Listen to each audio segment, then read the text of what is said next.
अनामिका की सास पुष्पा अपनी बहू को कुछ खास पसंद नहीं करती थी और इसीलिए दोनों सास बहू में आए दिन झगड़ा होता रहता था। सास बहू के झगड़े के चक्कर में अनामिका के पति मोहित की जिंदगी मुश्किल में पड़ गई थी। बेचारा बार बार माँ और बीवी के झगड़े को सुलझाता ही रहता था, लेकिन दोनों समझने का नाम नहीं लेती थी। वैसे तो सब कुछ ठीक ठाक चल रहा था, लेकिन एक दिन अनामिका और पुष्पा के अंदर जोरदार झगड़ा हुआ और बात कुछ इस तरह थी। बहू, मैंने तुम्हें कल अपनी एक साड़ी धोने के लिए दी थी। हाँ मम्मी जी, वो साड़ी धोकर मैंने आपकी अलमारी में रख दी है। उसी की बात कर रही हूँ मैं। जरा देख तो, इस साड़ी को देखकर किसी भी तरह से लगता है ये धुली हुई है। अरे मम्मी जी, मैंने आपकी साड़ी वॉशिंग मशीन में अच्छे से धोकर सुखाकर आपकी अलमारी में तह बनाकर रखी थी। आपके तो नखरे खत्म ही नहीं होते। अरे कैसे बात कर रही हो मुझसे? मेरे नखरे? अरे मोहित, जरा ये देख तो, ये साड़ी धुली हुई लग रही है क्या? अरे मम्मी, जब अनामिका कह रही है कि उसने साड़ी धोई थी तो मान लो ना। हर बात पर झगड़ा करना जरूरी है क्या? क्या है ना मोहित, तुम्हारी माँ को तो मेरे हर काम में नुस्ख निकालने की आदत पड़ गई है। जब तक दो चार खरी खोटी सुना नहीं लेती ना, इनका दिन नहीं निकलता। अरे चुप कर, बहू होकर मुझे जवाब देती हो। एक तो गंदे कपड़े उठाकर अलमारी में रख दिए, ऊपर से कैंची की तरह कचर कचर बोली जा रही हो। अरे मम्मी जी, आपको समझ में नहीं आता क्या? मैंने साड़ी धो कर रखी थी, तो फिर इतनी गंदी क्यों लग रही है? अब मुझे क्या पता मम्मी जी, आप इस पर इस तरह तेल और घी की चिकनाई के दाग लगाकर लाएंगी तो ये मेरी जिम्मेदारी थोड़ी ना है। अरे तो हाथ से धोना चाहिए था ना। मैं आपकी बहू हूँ, नौकरानी नहीं जो एक कपड़ा रगड़ रगड़ कर हाथ से धो दूंगी। आपको पहननी है तो पहनिए, नहीं तो रख दीजिए। तुझे तो मैं अच्छी तरह बताऊंगी, मुझे जवाब देती है। एक दिन सुबह के वक्त, अरे अनामिका, मेरी व्हाइट शर्ट कहाँ है? आज ऑफिस में बहुत बड़ा प्रेजेंटेशन है और मुझे वो व्हाइट शर्ट पहन कर जाना है। मुझे पता है, आपने मुझे 2 दिन पहले ही बता दिया था और आपकी शर्ट मैंने धोकर अच्छी तरह आयरन करके अलमारी में लगा दी है। जाइए वहां से ले लीजिए। अनामिका, ये तुमने क्या किया? ये देखो, शर्ट पर लिपस्टिक का दाग लगा हुआ है और ये तो एक जगह से जल भी गई है। नहीं नहीं मोहित, ऐसा नहीं हो सकता। मैंने तो तुम्हारी शर्ट ठीक से इस्त्री करके अलमारी में लगाई थी। तो फिर ये जल कैसे गई? अपने आप अलमारी में लटके लटके थोड़ी ना जल जाएगी। पर मोहित, मुझे अच्छी तरह याद है।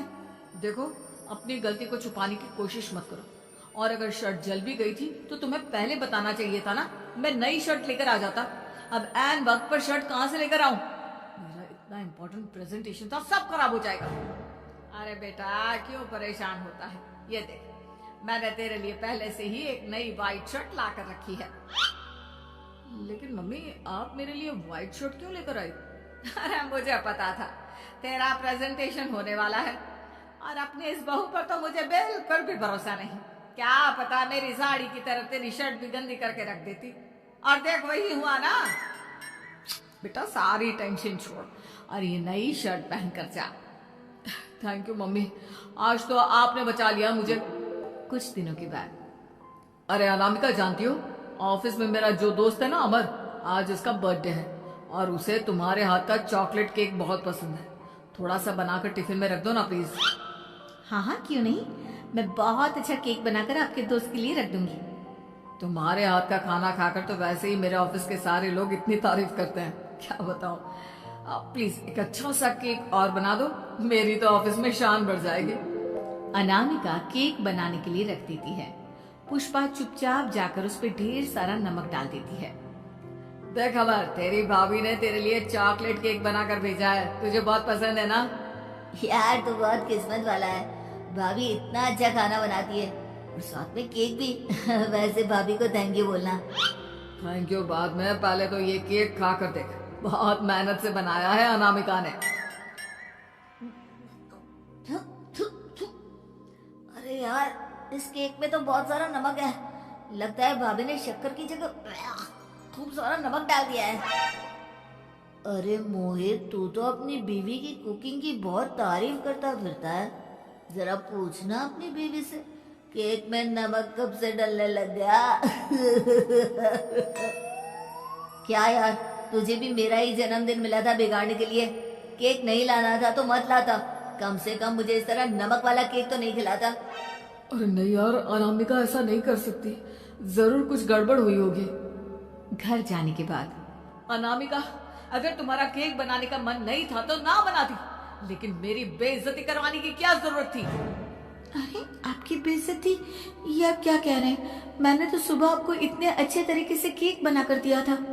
हाँ, लेकिन उसमें इतना सारा नमक डाल दिया था कि आज ऑफिस में मेरा अच्छा खासा मजाक बना है। मेरे सारे दोस्त हंस रहे थे मुझ पर। अरे बेटा, मैंने तो तुझे पहले ही समझाने की कोशिश की थी। एक नंबर की गैर जिम्मेदार है ये लड़की, कोई काम ठीक से नहीं करती। उस दिन भी गंदी साड़ी रख दी थी मेरी अलमारी में और झूठ बोल रही थी। कुछ दिनों के बाद अनामिका देखो, मैंने अपना लैपटॉप चार्जिंग पर लगाया है, उसे अच्छी तरह चार्ज होने देना। मेरी एक अर्जेंट मीटिंग है, प्लीज बीच में से हटाना मत। हाँ हाँ ठीक है, मैं नहीं हटाऊंगी। पुष्पा चुपचाप से जाकर चार्जिंग का बटन बंद कर देती है। थोड़ी देर बाद अरे ये लैपटॉप चार्ज क्यों नहीं हुआ? और ये बटन किसने ऑफ कर दिया? अनामिका इधर आओ। क्या हुआ? क्यों चिल्ला रहे इतना? अनामिका, मैंने तुमसे कहा था ना, मेरा लैपटॉप चार्जिंग पर लगा हुआ है, मेरी अर्जेंट मीटिंग है। तुमने इसका स्विच ऑफ क्यों कर दिया? अरे मैंने ऐसा कुछ नहीं किया, मैं क्यों स्विच ऑफ करूंगी? कुछ दिनों से देख रहा हूँ अनामिका, तुम मेरा हर काम बिगाड़ देती हो। देखो ये अच्छी आदत थी, कम से कम तुम्हें इस बात का तो ध्यान रखना चाहिए था कि मेरी कितनी इंपॉर्टेंट मीटिंग थी। अब क्या करूंगा मैं? आई एम सॉरी मोहित, लेकिन सच में मैंने जानबूझकर कुछ नहीं किया।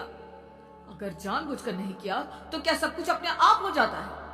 कभी मेरी शर्ट जल जाती है, कभी केक में नमक डल जाता है। आप मेरी बात क्यों नहीं सुनते? मैंने जानबूझकर कुछ नहीं किया।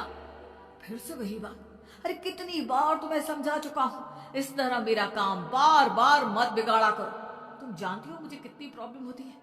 ऑफिस में तो पहले ही बेइज्जती करा चुकी हो, और अब ये मीटिंग, ये भी मेरे हाथ से निकल गई। अनामिका की समझ में कुछ नहीं आता कि आखिर उसके साथ ये सब क्या हो रहा था और क्यों हो रहा था। फिर कुछ दिनों के बाद मोहित अपने ऑफिस से कुछ फाइल लेकर घर आता है।